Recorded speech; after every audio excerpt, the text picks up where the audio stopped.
जय श्री कृष्ण मित्रों, नमस्कार दोस्तों।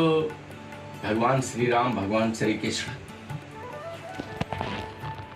एक को मर्यादा पुरुषोत्तम बोलते हैं और एक को मैनेजमेंट गुरु।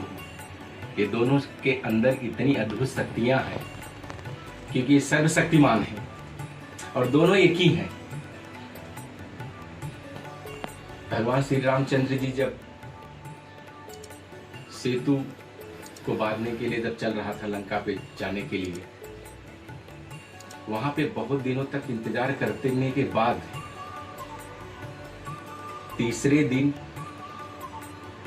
भगवान ने बोला कि लक्ष्मण, ये सब सही नहीं चल रहा है। उन्होंने एक ही शब्द बोला, सठ सर विनय कुटिल सन प्रीति। सठ मतलब ये समुद्र,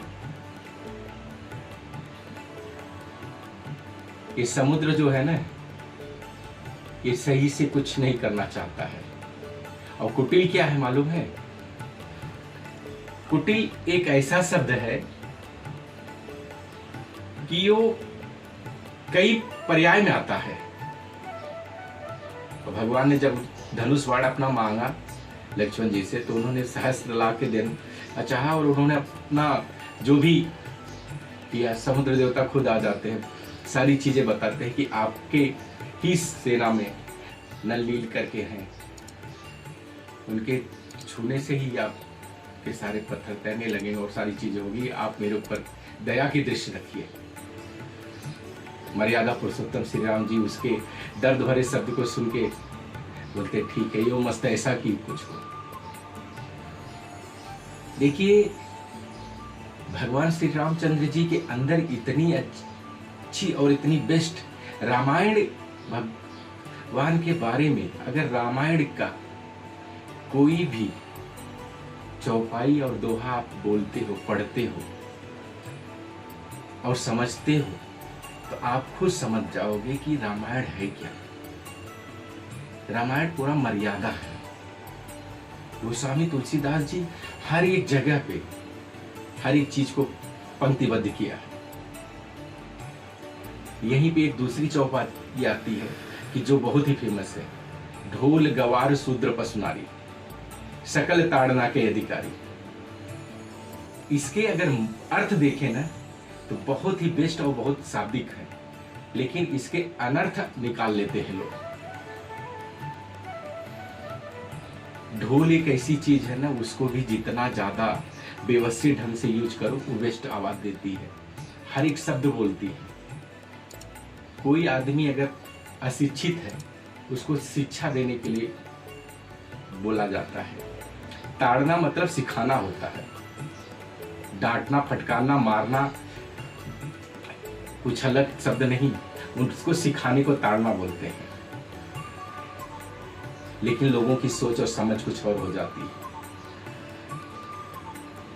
शूद्र कौन होता है आपको पता है? कोई भी मनुष्य भगवान सूर्य को 3 दिन तक अगर जल न दे, प्रणाम न करे, तो शूद्र हो जाता है। सच्चाई यही है।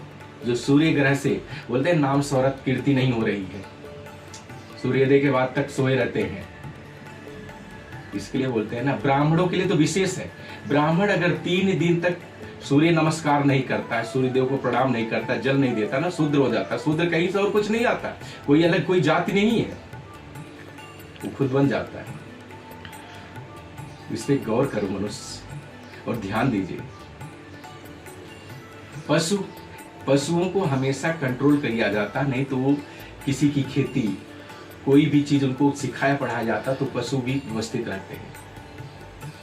नारी मतलब जो भी शिक्षा के लिए, नारियों को भी शिक्षा मिलना चाहिए, ऐसा उनका कहना था गोस्वामी तुलसीदास जी का। लेकिन आज के समाज में कुछ अलग। ताड़ना मतलब उसको भी शिक्षित किया जाए। पहले जमाने में शिक्षा नहीं दी जाती थी लेडीज को, औरतों की शिक्षा हो, बच्चियां पढ़े, आगे बढ़े, लेकिन कुछ अलग ढंग से सोच के उसका अनर्थ निकाले, ये गलत है। आज जो कंधे से कंधा मिलाने का सब चल रहा ना समाज में, ऐसा कुछ हो तो बेस्ट हो। खाली कहे ना करें लोग, तो ये सारी चीजें होती। जैसे अगर कोई भी शिष्य है बच्चा है, अगर वो कहीं गलत रास्ते कुछ आगे पीछे होता, पढ़ता लिखता नहीं, तो उसको शिक्षा तो दोगे ही ना। कौन सा बाप है अपने बच्चे को पढ़ाई नहीं कराए, अपने बेटी को नहीं पढ़ाएगा इस समय। पहले बेटियों को पढ़ाते नहीं थे, बोलते बस पढ़ाई नहीं, कुल बेटा पढ़ेगा, तो ऐसा कुछ ना हो, वो सारी चीजें थी। इसी के साथ में भगवान श्री कृष्ण कुटिल जो बोलते हैं ना, सत्य संग के साथ में कुटिलता होनी चाहिए, कुटिलता भगवान श्री कृष्ण से सीखनी चाहिए। कालिया मर्दन के टाइम पे यमुना में जब भगवान श्री कृष्ण पहुंचते हैं और काली के चरणों पर पैर, उसके सर के ऊपर अपना पैर रखते हैं, तो उसकी जो नाग की औरतें होती हैं, नागिनियां ना, वो रुदन करती हैं, रोती हैं, और औरत के रुदन से पति का पूरा पाप नाश हो जाता है।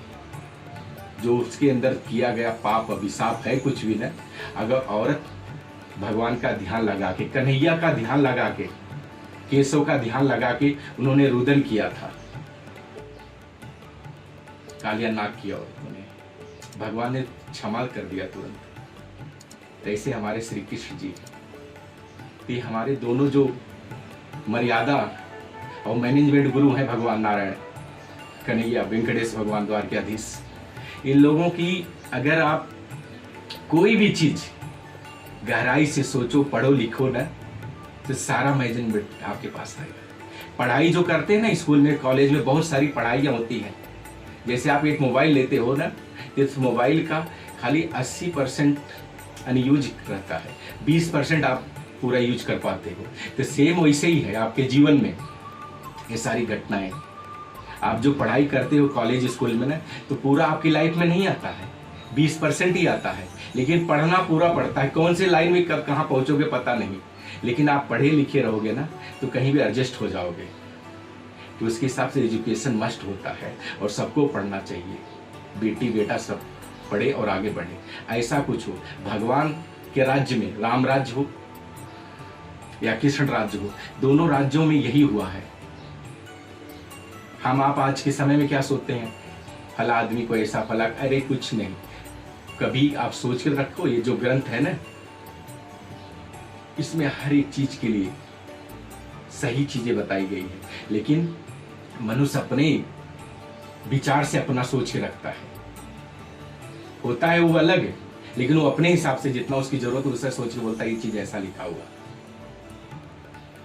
तो देखो, ये दोनों ग्रंथ अगर पढ़ रहे हो ना, भगवान कल्याण करेंगे इनके दोनों जी। द्वारकाधीश नारायण किशोरी जी की कृपा हमेशा बरसती रहेगी। तो आप लोग कुछ ऐसा करो, अच्छा हो। मेरा वीडियो आप सबको अच्छा लगे तो लाइक करिए, सब्सक्राइब करिए, कमेंट करिए। जय श्री कृष्ण दोस्तों।